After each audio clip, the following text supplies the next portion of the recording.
बुढ़े जल्दी उतर कार से नीचे, वरना तुझे भी तेरे सामान की तरह नीचे फेंक दूंगी। रोमा अपने ससुर अशोक जी से झुंझलाकर बोली थी। अशोक जी को वृद्धाश्रम में रहकर बेटे बहू का ये व्यवहार याद आ रहा था और वो अतीत में खो गए। पापा, आपको चाचा जी बहुत दिनों से याद कर रहे हैं। अपना सामान पैक कर लीजिए ताकि मैं आपको कल वहाँ छोड़ाऊँ। राजीव अपने पिता अशोक जी से बोला। अशोक जी अपने भाई रामचरण का नाम सुनकर खुश होकर बोले, बेटा, मैं भी बहुत दिनों से उससे मिलना चाहता था, मगर उसका घर दूसरे शहर में होने की वजह से बस सोचता ही रह गया। मैं तो कब से वो सारे गिले शिकवे भुला चुका हूँ जो हम भाइयों के बीच में कभी था। मैं तो दिन भर यही सोचा करता था कि सिर्फ मैं ही रामचरण को याद करता हूँ या वो भी मुझे याद करता होगा। मगर देख तो ज़रा, मुझे फ़ोन करने के बजाय तुझे फ़ोन कर रहा है और मुझे बुला भी रहा है। मैंने तो उसे पहले भी कई फ़ोन किए मगर कोई उत्तर नहीं दिया उसने मेरे फ़ोन का, और ना कभी वापस फ़ोन किया। फिर मैंने भी थक हार कर फ़ोन करना बंद कर दिया।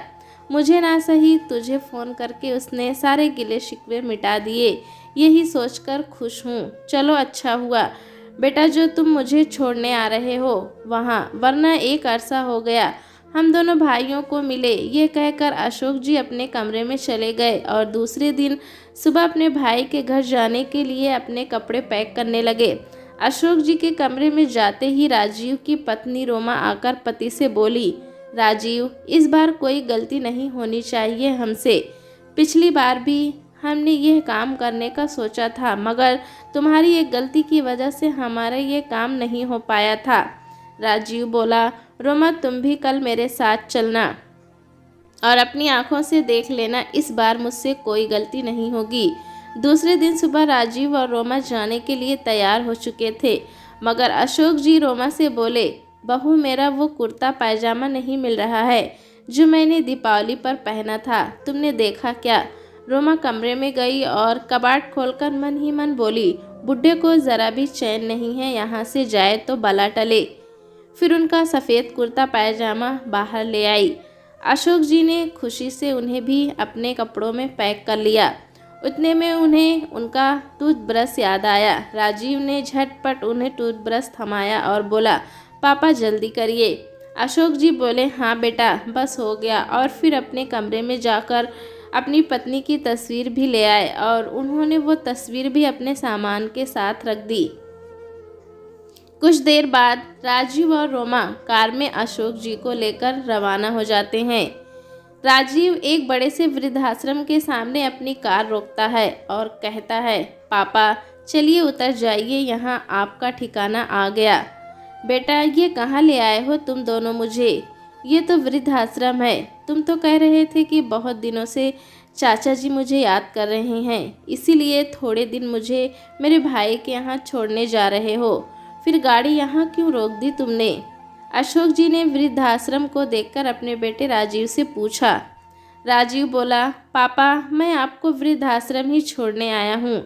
आपका कोई भाई भाई आपको याद नहीं कर रहा है। अगर कल आपको बता देता कि आपको वृद्धाश्रम चलना है मेरे साथ तो शायद आप आने के लिए तैयार न होते, इसीलिए आपको बिना बताए मुझे ये कदम उठाना पड़ा। कार में आगे की सीट पर राजीव के बगल में बैठी हुई राजीव की पत्नी रोमा बोली, पापा जी, टाइम वेस्ट मत कीजिए और कार से जल्दी उतर जाइए। हमें आपको छोड़कर पार्टी में जाना है। हमारे दोस्त हमारा इंतज़ार कर रहे होंगे। पहले से आपने हमारा बहुत टाइम वेस्ट कर दिया है। पहले आपको अपने कपड़े नहीं मिल रहे थे, फिर आपको अपना टूथब्रश याद आया और निकलते समय मम्मी जी की तस्वीर याद आई। एक एक सामान याद करने और लेने में आपने हमारी पहले ही बहुत देरी करवा दी है। अशोक जी गाड़ी में बैठे बैठे गिड़गिड़ाते हुए बोले, ये तुम लोग मेरे साथ अच्छा नहीं कर रहे हो। मुझे मेरे भाई का नाम लेकर वृद्धाश्रम छोड़कर जा रहे हो। राजीव, क्या नहीं किया मैंने तुम्हारे लिए बचपन में? तुमने जो मांगा वो दिया, अपनी पाई पाई जोड़कर तुम्हारे भविष्य के लिए बचाया और तुम मेरे सगे बेटे होकर मुझे यहाँ छोड़ने आए हो। राजीव बोला, पापा, वैसे भी क्या कर दिया है आपने मेरे लिए। पढ़ा लिखा कर बड़ा करना हर माँ बाप का फ़र्ज़ होता है। अब इस उम्र में आपके लिए यही सही जगह है। फ़िक्र मत कीजिए, थोड़े दिनों में यहाँ आपके दोस्त बन जाएंगे, फिर आपका यहाँ मन लग जाएगा। वृद्धाश्रम ही आप जैसे बूढ़ों के लिए सही जगह है।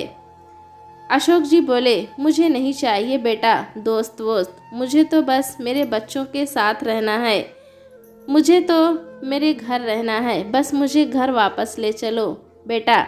रोमा बोली, पापा जी कौन सा घर, अब वो आपका घर नहीं है, समझे। अब वो घर हमारा है। आप यहाँ आराम से रहिए और हमें वहाँ आराम से रहने दीजिए, ताकि हम अपने घर में भी दोस्तों को बुलाकर पार्टी कर सकें। वैसे भी आपको तो ये पार्टीज़ वगैरह पसंद नहीं, इसलिए आपके लिए यही जगह सही है। राजीव भी रोमा की हाँ में हाँ मिलाते हुए बोला, हाँ पापा, हमारे घर में भी अब से ज़्यादातर पार्टीज़ होंगी और हमें उसमें कोई रुकावट नहीं चाहिए, इसलिए बेहतर है आप यहाँ रहें। अशोक जी बोले, क्या इसी दिन के लिए माँ बाप औलाद को इतना बड़ा करते हैं राजीव। राजीव ने कार में से उतरकर पीछे वाली डिग्गी खोली और पापा का सामान निकालकर नीचे फेंक दिया और दोनों हाथ जोड़कर बोला, आप जाइए अंदर, ताकि हम भी यहाँ से जल्दी जा सकें। रोमा बोली, और कितना टाइम वेस्ट करेगा ये बुढ़ा हमारा पता नहीं। जल्दी उतर बूढ़े, वरना सामान के साथ तुझे भी कार से नीचे फेंक दूंगी। अशोक जी बेटे बहू का ऐसा व्यवहार देखकर दंग रह गए और चुपचाप कार से उतर गए। जैसे ही वे कार से उतरे, राजीव ने झटके से अपनी गाड़ी घुमाई और वहाँ से चला गया। रोमा बोली, अच्छा हुआ हमेशा के लिए बला टल गई। अशोक जी ने अपना नीचे पड़ा सामान उठाया और भीगे पल के लिए अंदर वृद्धाश्रम में चल पड़े। अंदर से एक सहकर्मी आया और उसने अशोक जी के हाथ से सामान ले लिया। सहकर्मी से अशोक जी के आंसू छुप ना सके। वो बोला, बाबूजी रोइए मत, यहाँ आपके जैसे हजारों वृद्ध हैं जिनको अपने बेटे बहू ने अपने ही घर से बेदखल कर दिया है। जब ये वृद्धाश्रम इतने बूढ़ों का भार उठा रहा है तो आपका भी उठा ही लेगा। अशोक जी ने पूछा, बेटा तुम्हारा नाम क्या है और तुम कितने सालों से यहाँ काम कर रहे हो। सहकर्मी बोला, मेरा नाम राघव है बाबूजी, और मैं 5 सालों से यहाँ सभी की सेवा कर रहा हूँ। सच कहूँ तो सभी को यहाँ देखकर बहुत दुख होता है और मुझे ये बात सोचने को मजबूर कर देती है कि कैसे कोई अपने ही माँ बाप को वृद्धाश्रम छोड़ सकता है। वैसे बाबूजी आप मुझे अपना ही समझना और कोई भी काम हो तो मुझे आवाज़ देना। राघव अशोक जी को उनका कमरा दिखाते हुए बोला, आप अंदर जाइए बाबूजी, मैं आपके लिए अभी चाय लेकर आता हूँ। अशोक जी अंदर कमरे में जाकर बैठ गए। अशोक जी कमरे में पलंग पर बैठकर सारी पिछली बातों को याद करते हुए रो रहे थे कि राघव उनके लिए चाय लेकर वापस आ गया। उनकी आंखों में आंसू देख वो बोला, बाबूजी आपके साथ ऐसा क्या हुआ जो आप यहाँ तक पहुँच गए। अशोक जी बोले, राघव मेरी पत्नी का निधन हुए 2 साल हो चुके हैं। मेरी पत्नी गोदावरी के निधन के बाद मैं ज़्यादा बीमार ही रहने लगा। मुझसे 2 रोटी भी ना खाई जाती थी। एक दिन बहू रोमा से मैं बोला, बेटा मुझसे ये रोटी सब्ज़ी नहीं खाई जाती, हो सके तो मेरे लिए अलग से खिचड़ी या दलिया बना लो। बस मेरे इतना कहते ही बहू मुझ पर भड़क पड़ी। कहने लगी, आपको तो बस बैठे बैठे फरमाइशें सूझ रही है, कभी ये बना दो तो कभी वो बना दो। मैं क्या आपकी नौकरानी हूँ। मेरी बात कान खोलकर सुन लीजिए। अब आपकी पत्नी तो इस दुनिया में नहीं रही जो आपकी फरमाइशें पूरी करती थी, और मुझ पर ये ज़ोर ज़बरदस्ती नहीं चलेगी। बेटा राजीव भी उस दिन रोमा से बोला, रोमा बना दो ना खिचड़ी, खिचड़ी बनाने में भला कितना समय लग जाएगा। रोमा बोली, राजीव तुम्हारे पापा के लिए मुझसे अलग से कुछ न बन पाएगा, जो भी है यही खाना पड़ेगा। वैसे भी अब ये बूढ़े हो चुके हैं और इनकी तबीयत भी ठीक नहीं रहती, मुझसे इनका अलग से काम नहीं होगा, तुम इन्हें वृद्धाश्रम छोड़ दो।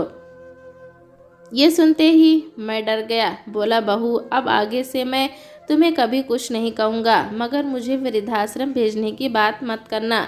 उसके बाद मुझे बहू जो खाने को देती मैं चुपचाप खा लेता। भले मेरा पेट साथ दे या ना दे, मगर मैं उससे कुछ न कहता। एक दिन राजीव जब मुझे जेब खर्ची के पैसे दे रहा था तो रोमा ने राजीव के हाथ से पैसे खींच लिया और बोली, क्या ज़रूरत है राजीव इन्हें पैसे देने की? पूरे दिन घर में पड़े रहते हैं, टीवी और बिजली का बिल बढ़ाते हैं, वो अलग, खाने को भी सब कुछ मिल जाता है, तो उन्हें ये जेब खर्ची किस बात की दी जा रही है? मैं बोला, बेटा कभी कभी नीचे दोस्तों के साथ टहलने जाता हूँ तो कभी कोई दोस्त कहता है कि रिक्शा में मंदिर चले जाते हैं। अब इस उम्र में इतना चलना तो नहीं हो पाता कि मंदिर चलकर जाया जाए। तब जेब में 2 पैसे चाहिए होते हैं तो रिक्शा पकड़ सकते हैं, वरना दोस्तों के सामने शर्म महसूस होती है।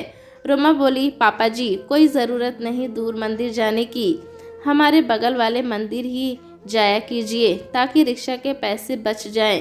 राजीव बोला, पापा रोमा सही कह रही है, बस उस दिन से मुझे जेब खर्ची भी मिलना बंद हो गई। मैं तो चुपचाप जिंदगी गुजर बसर कर रहा था और साथ ही भगवान से प्रार्थना भी कर रहा था कि हे भगवान अब मुझे भी जल्दी बुला ले। गोदावरी न जाने मुझसे पहले क्यों चली गई, मुझे उसका बहुत सहारा था। उसके जाने के बाद बहुत अकेला महसूस करने लगा था मैं। थोड़े दिनों बाद घर में राजीव और रोमा आए दिन अपने दोस्तों को बुलाकर पार्टीज करने लगे। मेरे कमरे में वे लोग बाहर से ताला लगा देते, मैं उस छोटे से कमरे में पड़ा रहता। मगर एक रोज़ रात को बाहर पार्टी चल रही थी और मुझे कमरे में बेचैनी महसूस होने लगी। मेरा दम घुटने लगा तो मैंने दरवाज़ा खटखटाना शुरू कर दिया। बहुत देर बाद राजीव और रोमा ने दरवाज़ा खोला और मुझे डांटने लगे, आज आपकी वजह से हमें अपनी पार्टी जल्दी ख़त्म करनी पड़ी और हमें दोस्तों को ऐसे ही वापस भेजना पड़ा। राजीव भड़क कर बोला, आपने पूरा मूड खराब कर दिया आज। दोनों ने मेरा हालचाल भी न पूछा। मैं थोड़ी देर तक हांफता रहा, मगर दोनों मुझे अनदेखा कर अपने कमरे में चले गए और आज मुझे मेरे भाई के घर छोड़ने का झूठ बोलकर यहाँ वृद्धाश्रम छोड़कर चले गए। मैं गिड़गिड़ाता रहा मगर दोनों ने मेरी एक न सुनी। अशोक जी की सारी कहानी सुनकर राघव की आंखें भी छलक पड़ी। राघव बोला, बाबूजी फिर क्यों आप उन लोगों के साथ वापस घर जाना चाहते हो? वे लोग तो आपका ध्यान भी नहीं रखना चाहते, यहाँ कम से कम आपका ध्यान तो रखा जाएगा। अशोक जी बोले, राघव उस घर से यादें जुड़ी हैं मेरी और गोदावरी की यादों के सहारे मैं उस घर में कैसे भी गुजारा कर लेता और चाहता था कि मेरी अंतिम सांसें मेरे घर में पूरी हों, मेरे घर से मेरी अर्थी निकले। इसीलिए तो बेटे बहू का ये सब व्यवहार भी सहन कर रहा था। राघव बोला, बाबूजी आप चिंता मत करिए, आप यहाँ बैठिए, मैं आपके लिए कुछ खाने को लेकर आता हूँ। अशोक जी ने अपने आंसुओं को पोंछा और अपने बैग में से गोदावरी जी की तस्वीर निकालकर देखने लगे। राघव उतने में अशोक जी के लिए नाश्ता भी लेकर आ गया। अशोक जी धीरे धीरे वृद्धाश्रम में रचने लगे, मगर उन्हें घर बहुत याद आता था। उनके घर के आसपास रहने वाले उनके सभी मित्र बहुत याद आते थे। सुबह सारे वृद्ध मित्र साथ में सैर सपाटे के लिए जाते थे और शाम होते ही सोसाइटी की बेंच पर बैठकर गप्पे मारते थे। घर में बेटे बहू का व्यवहार बहुत अखरता था, मगर कम से कम उस घर में गोदावरी की यादें तो बसी हुई थी। तन्हाइयों में उन्हें यादों के सहारे ही जिंदगी कट जाती थी। एक दिन अशोक जी वृद्धाश्रम में कुछ पेड़ लगा रहे थे कि उन्हें अशोक जी के दोस्त शर्मा जी की बेटी ऋचा ने देखा और बोली, अंकल जी आप यहाँ कैसे? ऋचा को देखते ही अशोक जी भाव विभोर हो उठे और उन्होंने सारी घटना ऋचा को बताई। ऋचा पेशे से वकील थी। दूसरे दिन ही राजीव के घर नोटिस पहुँच गया। नोटिस देखकर राजीव के पैरों तले जमीन खिसक गई। राजीव बोला, घर खाली करने का नोटिस आया है रोमा। रोमा गुस्से से बोली, राजीव तुम भी बुद्धू हो, पापा जी को वृद्धाश्रम छोड़ने से पहले ये तो देख लेते कि घर का लोन उन्होंने पूरा भर दिया है या नहीं। अब हम क्या करेंगे, कहाँ जाएंगे? राजीव बोला, घर का लोन तो पूरा भरा जा चुका है। रोमा, फिर पता नहीं ये घर खाली करने का नोटिस क्यों आया है। अभी के अभी इस वकील के पास चलते हैं जिसने हमें ये नोटिस भेजा है। राजीव और रोमा ऋचा के पास पहुंचकर बोले, हमें यह घर खाली करने का नोटिस क्यों आया है? हम इस घर के मालिक हैं। ऋचा ने अंदर से अशोक जी को बुलाया और बोली, अगर तुम दोनों इस घर के मालिक हो तो ये कौन है?